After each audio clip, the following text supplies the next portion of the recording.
next? Number 12, the clerk. Which it says in the side note, most literate men were employed by the church. The words clerk and cleric are related. So in some translations, this person is referred to as the Oxford cleric. A clerk from Oxford was with us also, who turned to getting knowledge long ago. As meager was his horse as is a rake, nor he himself too fat, I'll undertake, but he looked hollow and went soberly. Right threadbare was his overcoat, for he had got him yet no church benefice, nor was so worldly as to gain office. For he would rather have at his bed's head some 20 books, all bound in black and red, of Aristotle and his philosophy, than rich robes, fiddle, or gay psaltery. Yet and for all he was philosopher, but he had but little gold within his coffer. But all that he might borrow from a friend on books and learning he would swiftly spend, and then he'd pray right busily for the souls of those who gave him wherewithal for schools. Of study took he utmost care and heed.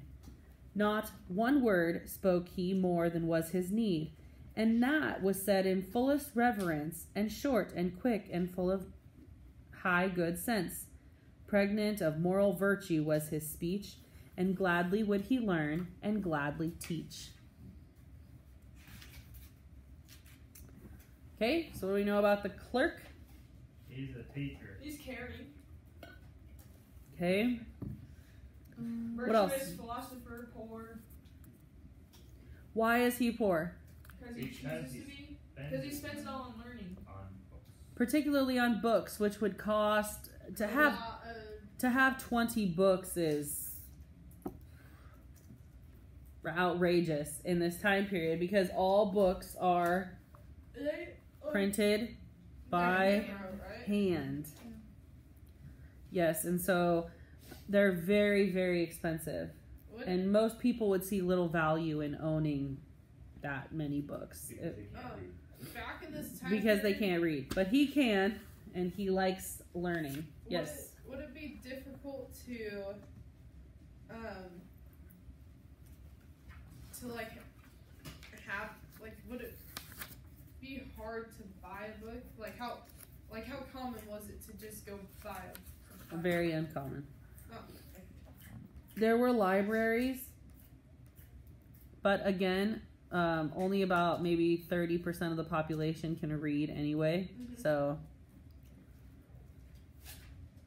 okay, so he's like a nice guy, but he is too involved in learning to have very many friends, to have a real job.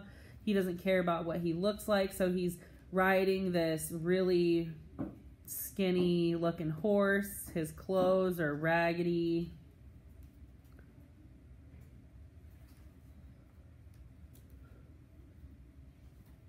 But he likes to share what he knows with other people. what a nice man.